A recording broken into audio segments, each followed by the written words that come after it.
This is the Speaking of Writers podcast. I'm Steve Richards. The book is From the Shadow of the Blues, My Story of Music, Addiction, and Redemption by John Lee Hooker Jr. with Julia Simon. The son of blues legend John Lee Hooker, best known for hit songs like Boogie Chillun, I'm in the Mood, and Boom Boom. John Lee Hooker Jr. was born in the Motor City and exposed to the music world from an early age, singing as a featured attraction in his father's shows as a teenager. In 1972, he and his father performed live and recorded an album in Soledad Prison. Junior seemed to have a golden ticket to a successful music career, but trouble brewed. His father's marriage was in trouble and the family was ripped apart. Drug addiction and a series of related crimes, including as a con player, landed Junior in and out of jails and prisons, including the infamous San Quentin, for 3 decades. Shot, stabbed, and convicted multiple times, Junior was at his lowest point doing time at a Santa Rita jail, but he emerged clean and sober and began a successful career as a blues singer, earning 2 Grammy nominations and even opening for the Rolling Stones. The life of a blues musician had its rewards, but also its perils. And in 2019, Junior decided to devote himself fully to his faith. Today, Reverend John Lee Hooker Jr. testifies, preaches, and performs gospel music in churches and prisons across the U.S. and Germany. Happy to have the Reverend John Lee Hooker Jr. on Speaking of Writers. Welcome. And thank you for your invite. Thank you. So, why this book for you? Why this book? Well, it goes back a long time ago with the legacy, of my dad, and oftentimes people are under the impression that because you have parents that are very successful or very celebrated in the music industry, that everything is cherries and whipped cream, but all that glitters isn't gold. Uh, Oftentimes, and I can refer to Ray Charles, I can refer to a lot of people, but in terms of me, there was a lot of internal violence, alcoholism, divorce. It looked good on the outside, but on the inside of my mind and my spirit, there was trouble. There was trouble. Yes, music was in my family, deep, deep, deep in the hole. Music. I mean, from the foundation on up, it was music, music, music, and British stars would come over, television crews would come on the front porch and all of these things, but there was trouble in my mind. My dad was often on the road and always made sure that the bills were paid, and but he wasn't there uh, to watch over me. He wasn't there to instruct me. I mean, it was superficial. Yeah, he tried, he tried, he tried, but he had to pay his bills. So it's not because of him. I think it was in general everything that was going on. And then I fell. I fell by the wayside. Yeah. Many of us know what your father was like publicly, but what was he like privately? You said he took care of the bills. What Yeah. was he What like? was he? He was the same humble man he was after he finished a gig or a show, whatever you want to call it. He was a humble man. He was kind, treat everybody fair. Everybody would love, irregardless of his past. Let me see, he was born in 1917, so you know that era, the Jim Crow era. Irregardless of the pain that he suffered in his heart and watching and witnessing all of that, he yet came. And I'm not saying that he turned the other cheek, but he didn't allow that. He didn't look at the world in a general scope that as the world was just like those that discriminated. He didn't look at it like that. He saw people that were kind and generous and showed love, and he didn't hold nothing against anybody. He was just a great, wonderful person. Yeah. I mentioned in the introduction you were born in Detroit, a city I know well, lived and worked there for a bunch of years, Mhm. and exposed to the music world from an early age. You were singing as a featured attraction in your father's shows as a teenager. Did you love performing? Did you feel pressure to have to perform? No, no pressure. My dad heard me singing. As a matter of fact, when I was 7, 8 years old, I used to go to the radio station with him. You know, when you see your parents, whatever craft they have, and they're making people smile, you want to be like your father or you want to be like your mother. And I always wanted to be like my dad. We were partners. We were friends. We were each other's comedian, the favorite comedians, and we both did impersonations. But he heard me one day and singing in the bathroom and say, "You got a pretty good voice," and took me on and just encouraged me. And I think I joined. I had a talent contest in Detroit at the Fox Theater Hmm. downtown. Yeah. And my dad was in England at the time, but he told Jimmy Reed's, asked Jimmy Reed's rhythm guitar player, Eddie Taylor, to go down to the Fox Theater with me and play behind me. I lost. It was sad.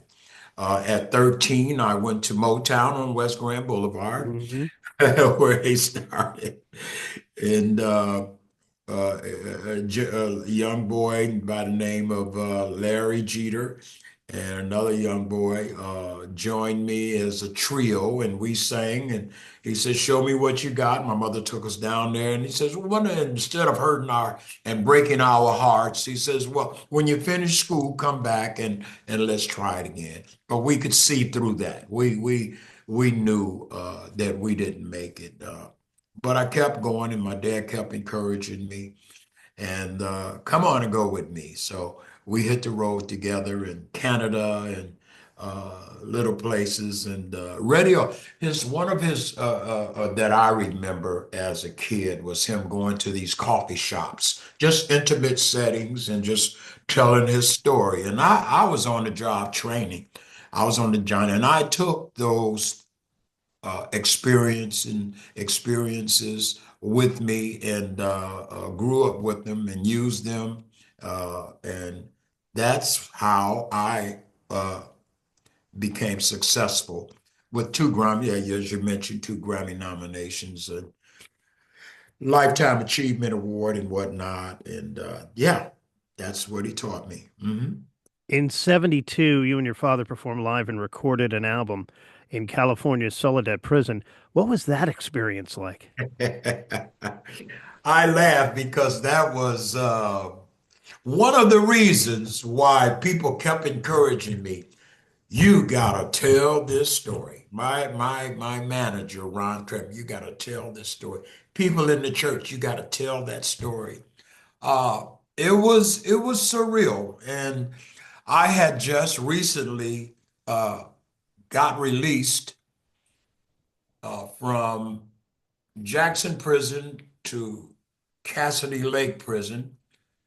And my dad, after I got off parole, my dad said, "Come on, get out of Detroit, or you'll be right back in the same position you, and come on out here and join me. You got that talent. Let's put it to use." So I was flown to California, and he told me one day Ed Michelle from in Beverly Hills, ABC, called him and wanted him to come and record in Soledad Prison, infamous Soledad Prison. Mm. And of course, I went with him, and just going through those gates was surreal because I mean it was like deja vu, but I had on a different uniform. And I wasn't all chained up, and it was great. The standing room only, standing room only, and the guards, the prisoners accepted us with open arms, and it was really great. It was really great. Drug addiction, series of related crimes landed you in and out of jails and prisons, shot, stabbed, and convicted multiple times. You were at your lowest point doing time at Santa Rita jail. but you came out clean and sober. How did you do it? Well, I didn't finish the entire story about Soledad because as I went in as to do a gig, I came back 10 years or 13 years later as a prisoner, and this time chained up going back through that same prison. And on and on and on, falling and shot and overdosed and guns put to my head and cut and stabbed. And one day, that place in Santa Rita, on my way back to the place where I did the gig at in Soledad Prison, there was this little lady inside of a little small chapel in Santa Rita, and I was not a gang member, but I had associates that were gang members, and they asked me, "Let's go over to the chapel. I know they got some pretty girls over there, and they're from church. Let's go get us a girl to be our girlfriends." And I said, "Well, I don't play with God like that." Ah, come on. So I went over there, unreluctantly went over there. And the lady didn't give a screaming sermon like they put their hand behind their ears. And she just gently said, if you're tired of being on drugs and alcohol and tired of going to jails and tired of being handcuffed and put in a side of a paddy wagon, if you're tired of disappointing your family and making people cry because if you're tired of abandoning them, you know, you've tried everything else, drug programs, and it just went through my mind. I had been through so many drug programs, sleeping on the streets. Family no longer trust me. Hey, oh no, get out of here, get out. We don't know where you came from. Uh, and I took that message. She says, all you have to do, if you'd like, is to try Jesus Christ.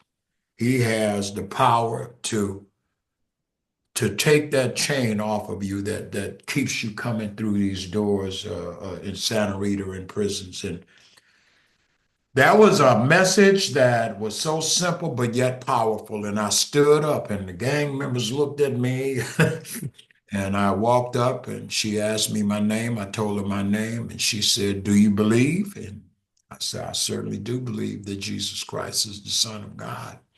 And do you renounce, do you believe that all the things that you did were evil and hateful? I said, I certainly do. And yes, I do renounce them. Are you ready to open up? Yes, I'm ready. With tears coming down my eyes, uh, I accepted him, and chains start falling off of me mentally because I quit smoking, I quit cursing, and I quit doing this and got to Soledad Prison, and I was the prison preacher. And get me wrong, it was a hard struggle, but I got out and I stayed clean and sober for 3 or 4 years, and I failed. And I got back up and I failed, and I got back up and I failed. And the scripture says that a righteous man falls 7 times and rises back up again. I refused to quit because people said he's not. I told you he's not going to be nothing. They're going to kill him. Yeah, I can hear my parents say you're going to die. I can hear my associates, you won't make it. I had an uncle that told me, and he's passed away, that you will never, ever get off of drugs. I had a prison sergeant, Sergeant Wilson. You will be back here the rest of your life. You will die in San Quentin. And I just always heard that word, those words of discouragement. But I remember that lady. She said, you can put him to the side or you can embrace him. And I said, Lord, if you're out there, get me out of this mess. And here I am. Here I am talking to you, Steve. Yeah. Well, is this very much a memoir of redemption for you? Yes, it is. Yes, it is. Because um, I am not, of course, my past. I am right now my presence, and I've all the odds were against me, and I proved everybody that told me that I wasn't going to be, that I wasn't going to do nothing. I did it. I remember my dad said, "I just hope I'm still alive to see you clean and sober," and he saw me clean and sober. Mm. Hmm. The Rolling Stones, they revered your father and that music. Oh, they loved him, yeah. They loved it. There's a great story, and if you could tell it, of how you came to pray with Keith Richards. Well, we were on our way to do a tour, and our first stop was in Berlin. And my band at the time was in Berlin. I had a European band and I had an American band. And my manager, Ron Kramer, got a call from Nova Promotions in Austria. And as they saw my calendar, my website had all of my dates on there, and they looked on there and say, "Can we get him to stop here before he goes on tour and open?" And the Rolling Stones open for the Rolling Stones. So that was unbelievable, Mm. Mm. unbelievable. But I am in Christ. I'm a preacher now, and I didn't know how that was going to happen, but I knew that I was going to sing something that was spiritual, and the song that I sang was "Amazing Grace." And I did a one, two, three, four, boom, boom, boom, boom, boom, boom, boom, and I made it into a spiritual song, and the people, yeah.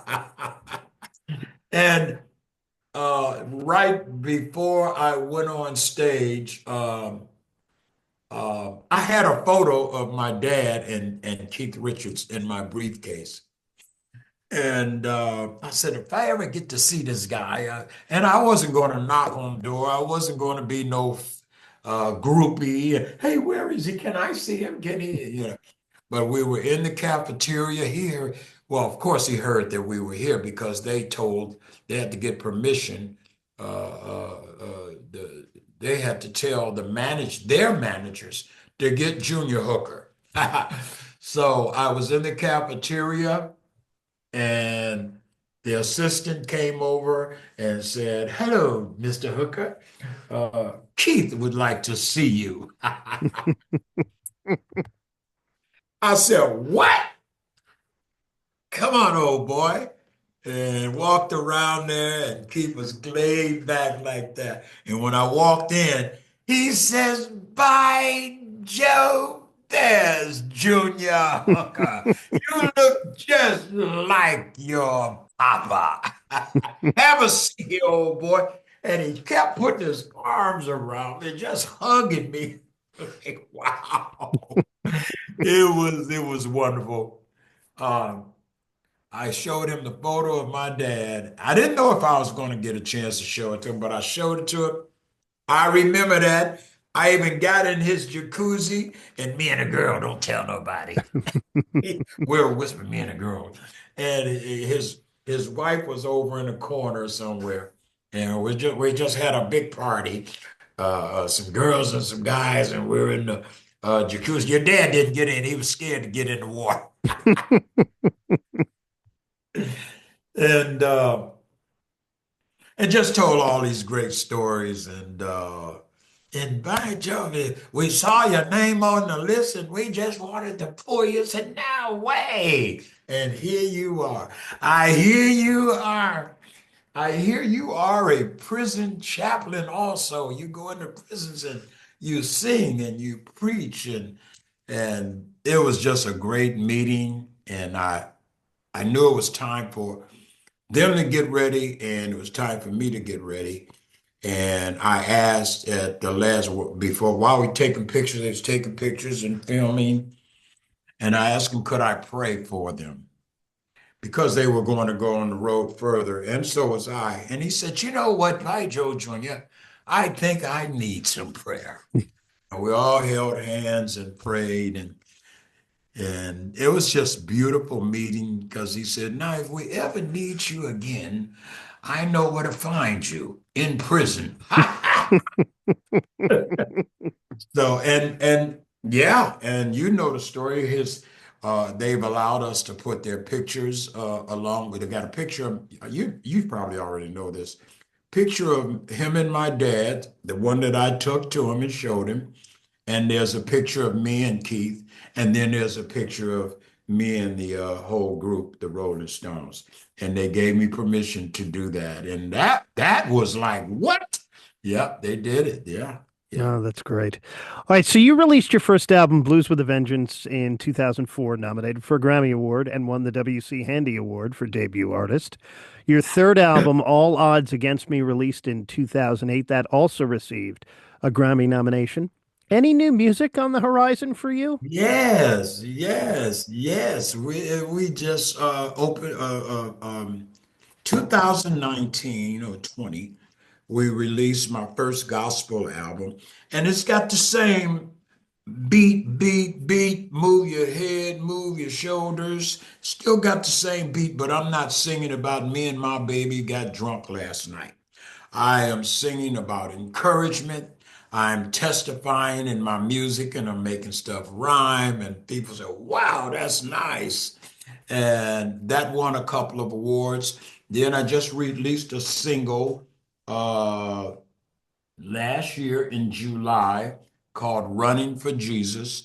And now, and a video. And now I just released, well, it will be released. It's called Heaven Rules, and we will be releasing that, co-written by Larry Baptiste, that we will be releasing that in May, along with the video. The song, of course, the music and the song was recorded in California at the United States, and the video is being recorded and directed here. Director Parvez Mir Ali videotaped here in or there in Frankfurt, Germany. So yeah, got something coming out. Got something really good coming out, and it's in this. It's not a rap, but it's a sermon with a big horns and background singers, and it's great. You'll see it. It's going to be called Heaven Rules. Yeah, Heaven Rules, coming out in May coming out in May, with the along video, with the too. video, the new video as well. All right, and for more updates on the Reverend John Lee Hooker Jr., johnleehookerjr.com is the website. And the book that is out now is From the Shadow of the Blues, My Story of Music, Addiction, and Redemption. Reverend Hooker, thank you so much for joining me. And thank you, Steve, for having me. Oh, you're welcome. Thank you. The Reverend John Lee Hooker Jr. here on Speaking of Writers. And hit the subscribe button for the podcast. And by the way, if your local independent bookstore doesn't carry this book, tell them to order it for you and shop local. John Lee Hooker Jr., thanks so much. Okay, you too, Steve. Bye-bye. Bye. And this is the Speaking of Writers podcast.